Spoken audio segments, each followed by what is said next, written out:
Hello, fellow traders. Hold on. Hello, fellow traders. Tis I, the Rumpled One, coming to you on Monday, May the 1st, May Day. 2023 is the year. Let's talk trading. Risk sizing with Walmal. As always, these videos are for educational purposes only. Your results may differ from mine and differ from Walmal's. Walmal. We talk about risk management and stop losses, position sizing, but a trader out, I believe, on the Facebook group wanted to know specifically what we do, I guess in terms of dollars or pips. So I'll let you go first. Okay. What I do is for any one particular trade, I'm willing to lose 1% of my account. And for any particular day, I'm willing to lose 2%. Done. Now, it can get a little bit more in depth than that, but generally speaking, that's I keep it just that simple. You know, I'm willing to lose 1% on a trade. So every trader is going to be different, you know, and it's going to be based on what your account size is. Okay, so if your account, I was going to say, how about we just say you have $1,000 account, so it's easy to work with the numbers. So the 1% would be $10. Great man, stay polite, because that's exactly where I was going to go. So yeah, if I got $1,000 account, you know, what is 1% of that? You know, the math is pretty simple. You know, it's $10. I'm willing to lose $10 on the account. Now the thing is that has changed greatly for me. Now, and I'll get into that in a second, but that's what I'm willing to lose for the you know, for that particular trade, and then for the particular day, I'm willing to lose 2% or $20. Period. End of conversation. Done.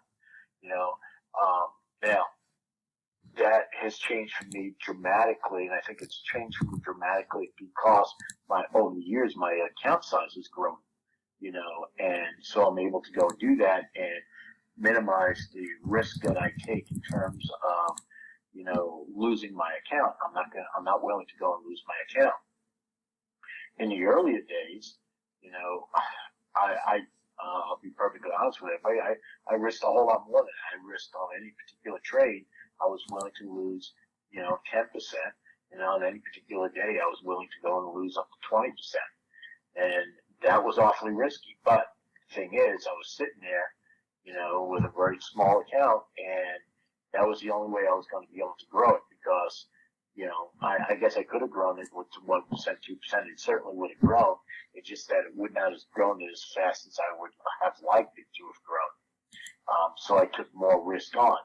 And, you know, if let's say I've got an account of, you know, $1,000, you know, risking, you know, 10%, you're only risking $100.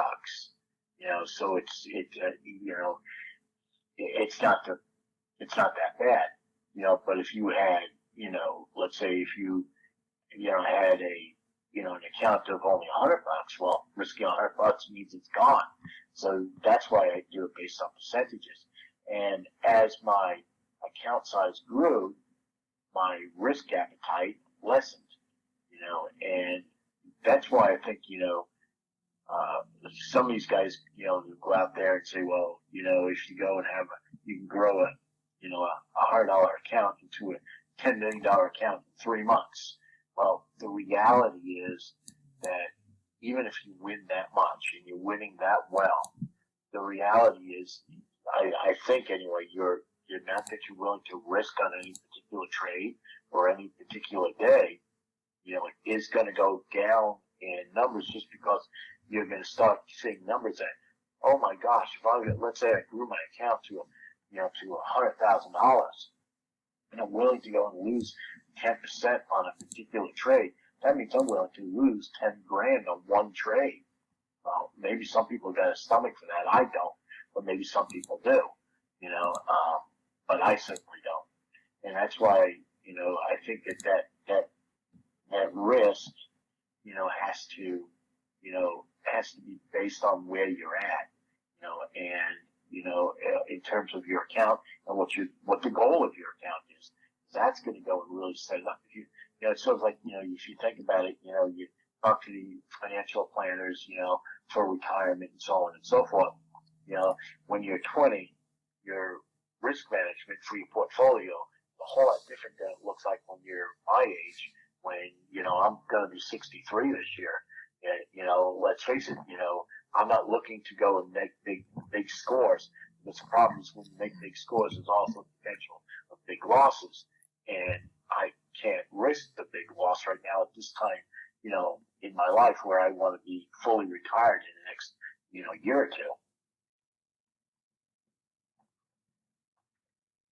That's kind of my take on why it will fluctuate. So, if you're young and if you got a small account size, well, maybe it's okay for you to go and risk a lot more. It certainly was for me, but as you get older and as your account size grows, then you have to go and start, pumping those numbers down a little bit.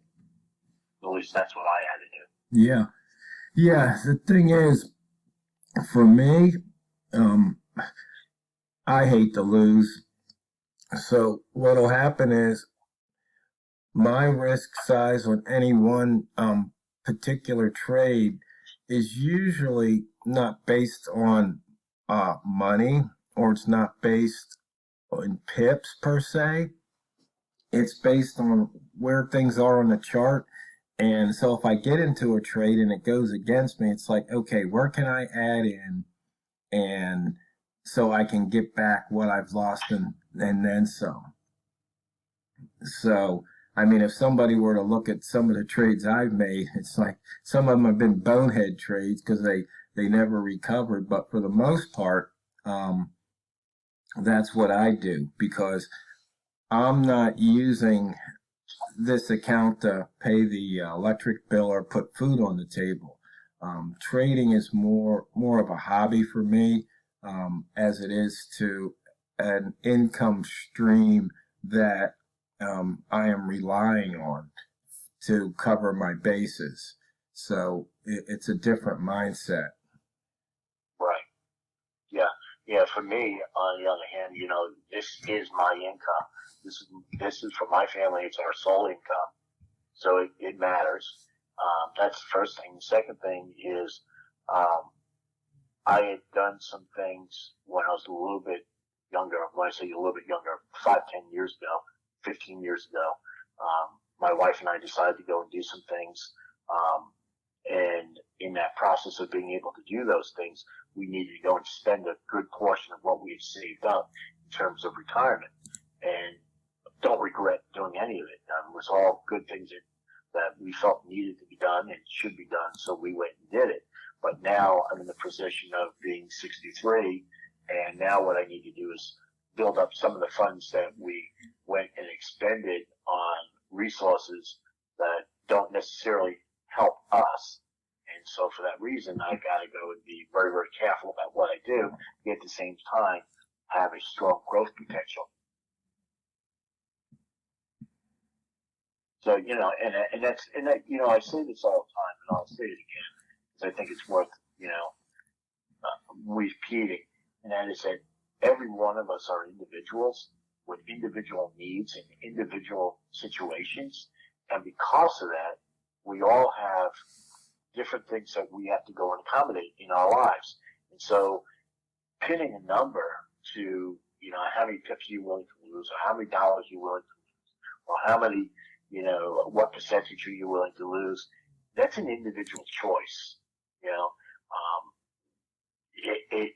it will, and the thing is, as it has in my life, I think it will change in your life as circumstances of life changes. We went from a situation, in my account, we went from a situation of where I was willing to go and lose 10% to now I'm not, and that, what, that may change again. I don't know. I don't know where 5, 10 years from now. I have goals certainly, but I don't know where I'm going to be at 5 to 10 years from now. Because nothing is, we don't know what's going to happen in the future. All I know is that I can plan for what I would results there. But that's all I can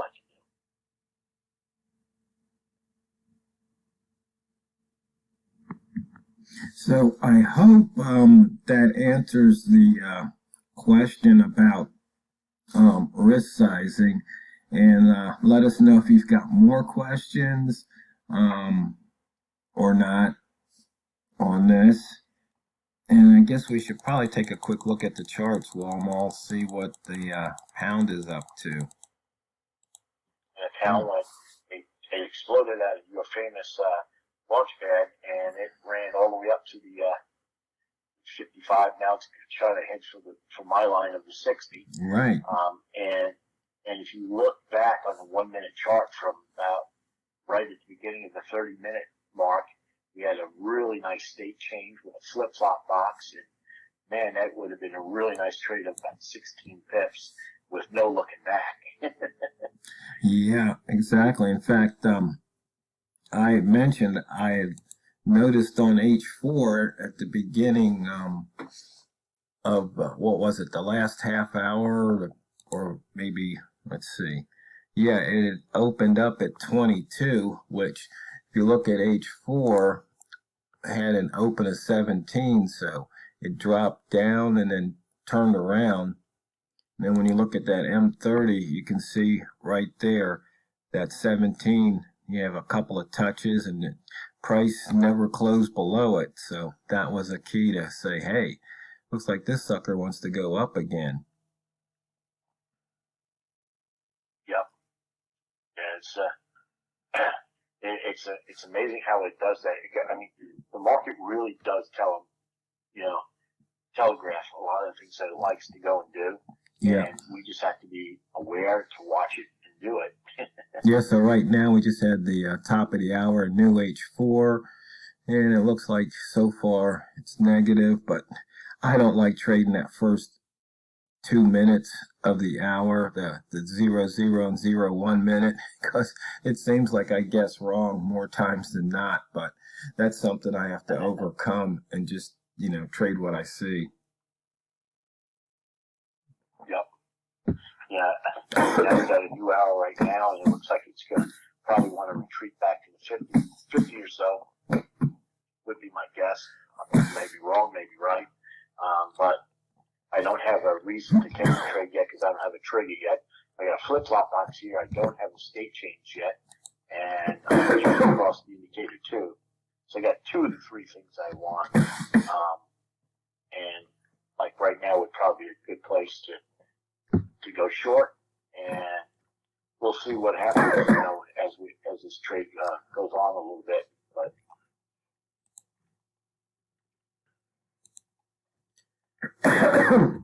Oh.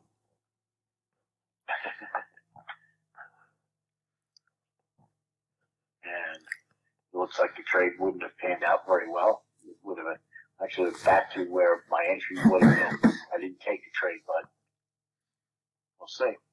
Yeah, and that's the thing. Sometimes you got to sit here and just wait, because it didn't really go against me badly. So it would not have been a reason to absolutely exit. But at the same time, it's not dropping down to the 50 like I thought it would.